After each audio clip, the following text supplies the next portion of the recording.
Terima kasih Pak Ketua. Assalamualaikum warahmatullahi wabarakatuh. Yang saya hormati Pak Ketua, rekan-rekan anggota Komisi 3, Pak Kepala BNN, Pak Suyudi, beserta seluruh staf, kru, dan BNNP seluruh Indonesia. Selamat sore. Tadi saya dengar seperti sambutannya Mas Putin, hura. Mirip-mirip. Baik, dalam kesempatan ini, saya ingat beberapa waktu lalu BNN ke sini ya, saya minta pencegahan itu seimbang dengan pemberantasan. Dan ternyata memang anggarannya sudah sesuai. Kalau saya lihat digabung, pencegahan, pemberdayaan, dan rehabilitasi ini angkanya 705M, pemberantasan 395M. Artinya bobot pencegahan sudah lebih besar daripada pemberantasan. Dan kita lihat memang pemberantasan itu jelas, ada tersangka, ada barang bukti. Tapi kalau pencegahan itu disertai barang bukti. Tapi kalau pencegahan itu disertai pemberdayaan dan rehabilitasi itu, memang tolak ukurnya itu perlu dilihat lagi. Di mana tingkat keberhasilannya ya. Ini tolak ukurnya perlu dilihat lagi. Anggarannya sudah cukup besar, tapi tolak ukur keberhasilannya bisa didefinisikan lagi oleh BNN sendiri atau mengutip tolak ukur dari mana gitu ya. Supaya anggaran segitu besar itu bisa kelihatan ada efeknya, ada hasilnya. Kalau pemberantasan itu kelihatan tersangka dan barang bukti. Hanya saja tadi disampaikan oleh Pak Abu rekan kita, pemberantasan itu kelihatannya kalau makin banyak barang bukti, makin banyak tersangkanya, makin berhasil. Kan seperti itu ya. Tapi kalau dilihat angkanya kok makin banyak gitu. Jadi kalau banyak pemberantasan berarti makin banyak peredaran narkotika. Kalau pemberantasannya makin sedikit hasilnya, makin sedikit peredaran narkotika. Kan bisa aja dilema gitu kan. Ini dilematis memang untuk menghitung tingkat keberhasilan itu. Jadi harus dikombin dua-duanya, pencegahannya bagaimana, hasil pemberantasan bagaimana.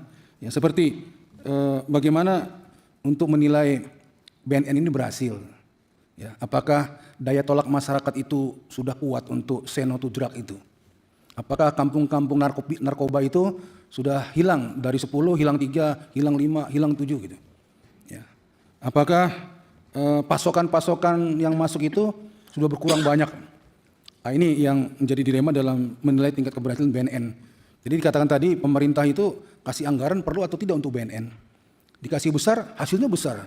Dikasih kecil, hasilnya kecil. Atau bagaimana ya? Kalau kita bersandar kepada hasil pemberantasan tinggi, berarti peredaran narkoba itu besar. Besok tambah uang lagi, tinggi lagi, kok besar ya gitu. Atau disetel, udah dikit aja penindakannya, jadi biar turun. Ya, ini dilematis. Coba cari rumusan-rumusan yang kira-kira pas ya, untuk mengatakan tingkat pencegahan dan tingkat pemberantasan narkoba itu di Indonesia berjalan seiring dan secara kuantitatif, secara kualitatif narkoba di Indonesia itu menurun. Ya, baik pasokannya dan meningkat daya tolaknya. Ini saya harapkan BNN ke depan kalau ketemu lagi sudah bisa punya rumusan tersebut ya. Kemudian yang kedua, saya masih ingat zamannya BNN itu Pak Togar Sianipar. Masih ingat senior kita ya, angkatan 71 kalau nggak salah itu. Dia waktu itu KBNN lah kalau sekarang ini. Cuma dia punya produk satu itu, film pendek tentang akibat narkoba. Jadi ada sisi dramanya. Itu bintangnya bagus itu, remaja-remaja, pergaulan bebas, nggak terkontrol kena narkoba. Ya, suntik-suntikan itu, terus kecanduan sampai OD dan meninggal dunia. Tapi bagus dalam penyampaiannya. Mungkin Pak Suyudi punya ya, ide nanti supaya itu bisa dibuat kalau nanti pemberdayaan ataupun pencegahan apa itu bisa ditinggal itu produk-produk itu untuk mereka putar ulang. Jadi punya yang ingat. Ya, saya yakin itu dikasih anggarannya nanti untuk buat film-film singkat.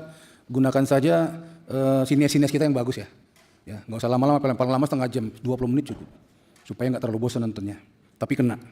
Itu usulan kami. Kemudian yang terakhir, ini ada tadi sampai juga ada whipping ya. Sudah mulai ini whipping, gas NO2 itu. Apakah ini sudah bisa dimasukkan ke narkotika, narkoba atau tertentu, atau disamakan dengan isap ibon saja itu, seperti yang teler-teler di jalanan itu.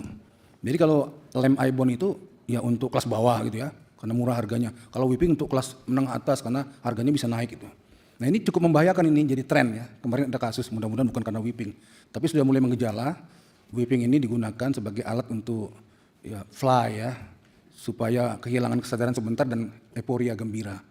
Nanti bisa mungkin Pak Suyudi menjelaskan ya, tentang kedudukan whipping ini di masalah-masalah narkotika. Yang terakhir saya apresiasi kepada BNN untuk hasil-hasil yang disampaikan, walaupun anggarannya sedikit minim. Saya kan keliling-keliling juga kalau ketemu rekan-rekan BNNP itu, waduh isinya walau alam bisawab, ngeluh terus ya. Ya, hidup segan mati tak mau, tapi kalau mau kerja selalu jaluk selamat. Ya. Saya berharap usulannya dipenuhi tadi untuk penambahan anggaran supaya memang betul-betul negara peduli kepada pemberantasan narkotika untuk masa depan bangsa kita ke depan. Itu saja dari saya, mudah-mudahan BNN semakin kuat lagi dalam menjalankan tugas-tugasnya menyelamatkan anak-anak bangsa ke depan. Sekian, terima kasih. Assalamualaikum warahmatullahi wabarakatuh.